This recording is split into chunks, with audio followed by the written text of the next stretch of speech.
বাংলাদেশের এক ছোট্ট গ্রামে কুয়াশার চাদরে ঢাকা একটি মাটির বাড়ি। এই বাড়িতেই থাকতো 4 ভাই বোন আর তাদের ছোট্ট একটি স্বপ্নের সংসার। বড় ভাই আরিয়ান, বোন মিম আর সাদিয়া আর ছোট্ট রাফি। 4 জন মিলে ছিল এক অসাধারণ পরিবার।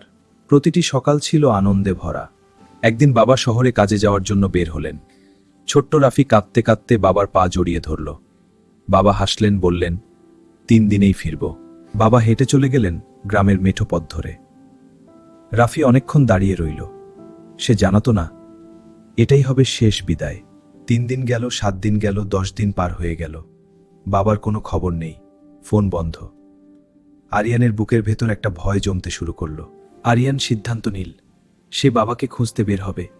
যতদূর যেতে হোক, যত কষ্ট হোক, বাবাকে ফিরিয়ে আনবেই সে। ভাইয়া, তুমিও হারিয়ে যেও না। আরিয়ান নদী পার হলো ছোট্ট নৌকায়। নদীর পানিতে তার ছায়া কাঁপছে। সামনে অজানা শহর আর বুকে একটাই আশা।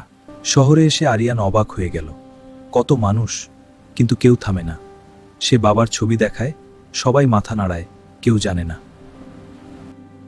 বাবা, মুখ এত মলিন কেন তোমার? ক্লান্ত, সারাদিন ঘুরেছি। চা খাও, এটাই তোমার ঠিক করবে। আমি সব খুলে বলছি, বলো, আমি শুনছি। আমি এই লোককে চিনি, বৃদ্ধ বললেন। এই লোক 10 দিন আগে অজ্ঞান হয়ে হাসপাতালে ভর্তি হয়েছেন। আরিয়ান আর দাঁড়াও না, দৌড় দিল। এই যে থামার বাবা, তিনি ভিতরে আছেন। হাসপাতালের বিছানায় শুয়ে আছেন বাবা, মুখ ফ্যাকাশে, শরীর দুর্বল। আরিয়ান দৌড়ে গেল, হাত ধরল, চোখ দিয়ে জল গড়িয়ে পড়ল। বাবা, আমার বুকের পকেটে একটা চিঠি আছে, সেটা পড়িস। আরিয়ান কাঁপতে কাঁপতে বাইরে এলো, ফোন তুলল। মিমের কণ্ঠ শুনতেই বলে উঠল, মিম, বাবাকে পেয়েছি, বাবা বেঁচে আছেন। গ্রামের বাড়িতে মিম মাটিতে বসে কাঁদছে, কিন্তু এবার কষ্টের কান্না নয়, আনন্দের কান্না।